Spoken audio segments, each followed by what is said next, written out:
James or something.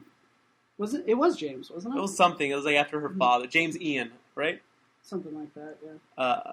Yeah. Ian Andrew. That's what it is. Ian Andrew. And she loves him like any. Not like any mother. Any mother, but like your normal garden variety mother. Yeah, it's like very missionary style mothering going on by Deanna Troi. I love this baby. I want. It came from me. I want to take care of it. He's my whole world. I want to nurture it. Yada yada yada. Yeah, boring. Throw a monkey wrench in there. Beat him over the head with a wire hanger or something. Take some cues from Mommy Dearest. Yeah. Apparently, people think that's like the worst movie ever. Really? I've never seen it. I've never seen it either. Never. And so if you've seen Mommy Dearest, please rank it for us. No. On a scale with every other movie ever made. Yeah. If you could tell us what numerically it ranks, that would be very helpful. It is the 358,762nd best movie. Right underneath Braveheart. And right above Gladiator. Summer School. Summer School. I like that better. So they figure out, and this kid is like growing like crazy. Picard comes to visit the baby, and he's 4. Yeah, and he's like, what's up? And he's like, what the fuck? He's like, dude, what's up with your crazy light kid? He's like, look, I'm all for free love and having babies you don't know but the this father is of. wackadoo. Yeah, this ain't Someone get the witch doctor. Dr. Pulaski, are you prepared to do what's necessary? Yeah. Also, when Troy goes into labor, Data helps. Data's there, and he's Pulaski like, is there anything I can do? And she's like, you can just hold my hand. And Pulaski throws some shade. She's like, oh, you want to hold a cold hand of a robot, of a machine? I didn't know we needed calculators to give birth. And I'm like, I don't like you already. When does she get his name wrong? Is it in this episode or one of the I don't other remember, but she's kind of an asshole. She calls him Data. Yeah, she's kind of an asshole. And she'll be revealed as an even bigger one in a couple episodes down the line. So he figures out after that's we took it back a little bit, but right. After they figure out that the spore is growing and that it's going to rupture this field and expose everyone on board to a plague and all that. Right. They got to figure out what's the source of radiation. Mm-hmm. Data figures out that it's the kid. Yep. And the kid knows this. He's like, hey, I'm the reason everyone's going to die, right? And Troy's like, no, Ian Andrew, you're the best. And he's like any mom, encouraging a serial killer. And he's like, no, it's cool, Mom, I get it. And then he hugs her and then turns into light and then dips out. Right. First she holds him in her hands for a second. Him as a light, not him as a person. And then and so Riker and Pulaski are in the room, right? Yeah. And so at that point they're like, the spores are going back to normal, everything's fine. And they're like, what just happened? And she's like, he told me that he's a star child. And you guys ever see Starman? And he wanted to underrated Kurt Russell classic. And he wanted to learn about us, and he's like, what better way to learn than to live a life? And yep. I'll miss him. My son, the doctor. Little callback. Callback to the original series. It's actually Jeff Bridges in Starman. Is it? Yeah. I always, Oh, I know. Jeff Bridges and Kurt Russell. At that time. Now. It is Jeff Bridges, isn't it? Mm-hmm. Well, yeah, Kurt Russell's dead now. Is he? Kurt Russell? Patrick Swayze's dead. The other one. The third one of that group. Okay. What the fuck happened to Kurt Russell? Why didn't anybody tell me? You didn't hear? Yeah, man. 3 strains of AIDS and he's out. The first 2 canceled each other out, but the third one got him. Gotta stop raw dogging. Dude, you're living in LA. You have to. Everyone in LA has AIDS. Yeah. Everyone. It's just assumed. That's why they moved to LA. That's it's a leper colony. Exactly. Exactly. But there's also sort of a Joe versus the volcano situation there where they all know they're going to die, so they get to be in movies and stuff. It's a Make-A-Wish. Yeah, exactly. It's like Chris Evans has 5 years tops. Yeah. Well, don't get used to Chris Evans, you guys. Not as Captain America. No. Or as anything. I mean, then there are some, like your Robert Redford's. He was such a handsome man. Yeah, but AIDS and time have ravaged him. Well, he's dead now. Robert Redford? Robert Redford? Paul Newman's dead. Damn it. Paul Newman's also a handsome man. Yeah. I don't know. I can't keep the old dudes I think are hot straight. I have a type. I definitely have a type. Old, manly men. Don't have a lot of those anymore. At least not here in America. A lot of our manly men come from overseas. Like who? Chris Hemsworth, Australian. Is he? I mean, I'm talking like not just like they're just like buff. Well, there's this intangible quality about Robert Redford.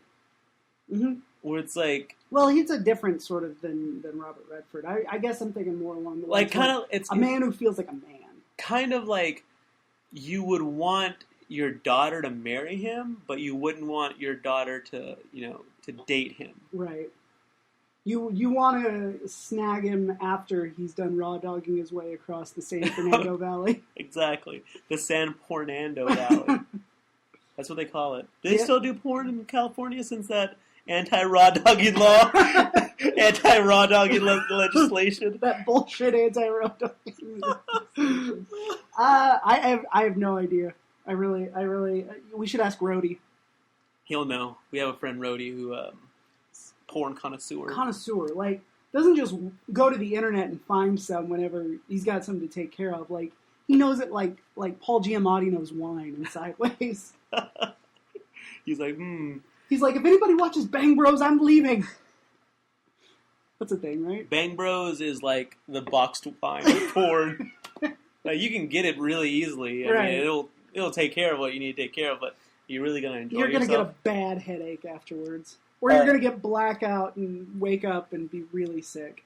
Our next episode is Where Silence Has Lease. What was this? What is going on? I don't know. It just feels like they were like, we got to fill an episode order, you guys. What Doctor Who special effects haven't we used in a while? Because seriously, this looks like a Doctor Who effect. Well, the Enterprise comes across this this hole, this null, this black hole, and Picard's like, check that shit out. This is awesome. They're like, I don't know what that is. Data says there's no record of any Federation vessel encountering anything remotely like this. It's a quote from the show, which. And the Wikipedia for this episode points out, which I remember watching this and thinking, like, that's not like, right. I've seen something like that. Yeah, that was in the Immunity Syndrome. Okay, jog my memory. The Immunity Syndrome was where they encountered like a vacuum in space. It looked like an amoeba. Oh yeah. That was a good one. Yeah, and even Worf was like there's an old Klingon legend of blah blah blah blah of the black hole muncher. Yeah, yeah. And Riker's like, I'm pretty sure that's the. Are you guys talking about me? Riker has a beard. Yep, we forgot to bring that up. That's the other thing. Like, the beard is there. Yeah, it's in. And all is right with the world now. Like, he really didn't look right without it. Well, I think all will be right in season 3 when we got the beard and Beverly Crusher and the Borg. Spoiler alert. Whoopi is here. Whoopi Goldberg. That's right. We missed her intro and the bar, 10 Forward, right? Yeah, the bar's there. It makes its premiere in The Child because Wesley, Dr. Pulaski's in there to begin with because he's like, whenever Picard's like, where's my new medical officer? They're like, she's in the bar. And he's like, already? And he checks his watch. Jeez. And he heads over there, but she's talking to Troy, and that's when we find out she's pregnant. But yeah, she's really cool. I really like this character so far. She's just kind of like some super wise, homespun wisdom, you know. But she talks to she's the one who talks Wesley into staying, right? And which I liked that interaction. I like her hat. I like her hat. I like your hat. And I like how subdued the character is. She's very calming whenever she's. Whenever she's on screen, like, they're not playing Whoopi Goldberg as the comedian. Like, it's a dramatic role. And Whoopi Goldberg she's a great actress. Have you seen The Color Purple? I never have. I've always been too scared to watch it because I think it's going to hurt my feelings. Well, it's about slavery and awful shit happening to nice people, right? That's always been what I was afraid of. It's the reason it took me like 23 years to get around to Schindler's List. No. It's not that It's bad. actually pretty uplifting. Okay. Well, Spielberg. I mean, like it does have some dark. Like moments. yeah, I mean, like for it sure. is about slavery. Like Danny Glover, like is like a complete asshole, but is he? Okay. But he gets what's coming to him. All right, I'm gonna watch it then. It's really good. I watched it as part of my Black History Month movie project last year. Is it on Netflix? No, I borrowed it from a coworker. Oh, okay. I tried to. Me and a coworker came up with a list of 28 movies I needed to watch, and I got about halfway through. Not because I wasn't enjoying myself. I was not racist. You put that on Front Street. No, it's hard to watch a movie every single night. It really is. When you're a grown ass man yeah. with stuff to do. I was thinking about that. Like I remember every time I got paid back when I worked at Barnes and Noble, like 18 to 22 or whatever, I would go to the video store. I didn't even have a Netflix account. I don't know why I didn't subscribe. I guess I was like, I don't know if I can. Was Netflix even around then? Netflix was around, I think. Well, maybe not by then. I don't think they came around till like 2005, maybe. No. I don't know, but I was also suspicious of anything that automatically debited my account when I was making $75 a week. But I would go and rent like 7 movies or something and just spend the next 4 or 5 days watching movies. I could never do that now. No. Like I canceled my Netflix disc subscription. I had the 3 at a time because the same 3 discs sat on my TV stand for like 3 months, and I was like, I basically wasted $100. I could have bought all 3 of these movies and not watched them for less than this. So anyway, you're a fool. What do you think happens? Is it just we get too busy and it's like free time becomes precious rather than like, how am I going to kill the next 18 hours? No, yeah, it's like, for sure, absolutely. Like you get, like there have been days like where like, I'm not hanging out with my kid on the weekend, right? And so like I'll have a Sunday where I'll be like, holy crap, like I don't have anything to do today. Right. Those are the days I dream about. I'm getting over an illness. Right. A respiratory illness. I think what you probably had a couple weeks ago. Probably. Which is why there were no updates to the Facebook, facebook.com/into Dorkness. I was just too damn sick, and I didn't care. I didn't care about anything except getting better. But I took a day off of work. I took a Thursday off of work, and I played Skyrim all day long. All day long. I stopped at one point to go to the grocery store to get a 2-liter of Dr. Pepper can and a giant bag of Fritos and some bean dip, some Frito-Lay's bean dip. Now you're talking like 18, Sergio. And 18. And then I played Skyrim all day.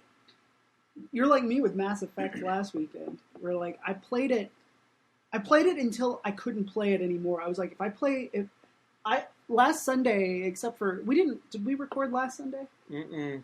We recorded last Monday or something. We did. So basically, I played all weekend, and around Sunday evening, I was like, I can't take this anymore, and I didn't play again until last night. Like I bought a second house. I have Skyrim. I have. Well, I mean, I have the Hearthfire add-on where right. you can buy. You don't buy a house, you buy land, because you can buy houses in every city. Right. I've got 2 myself in regular Skyrim. But you can buy land and build a house. You buy the supplies and you build a house yourself, and you can quote unquote design it. I mean, by that it just means you can decide pick between the but templates. like you can either have an arcane tower on the left or some bedrooms, and in the back you could either have a trophy room or some storage, whatever. So when Hearthfire came out, I bought a plot of land and made a house and did everything I could with it and got married. Right. Adopted a couple kids. I got a bard there. I got my house Carl. I got a horse. I got a bull. Got some chickens out there. I made a very nice living for Agamar. I'm this close to being complete. No matter what happens, I have that house problem solved. And then I was like, I got, and you can do this 3 times. That in the Hearthfire add-on, there's 3 different plots of land you can buy and build a house for. So you could set up franchises. So I kind of have like a bachelor pad up in the pail where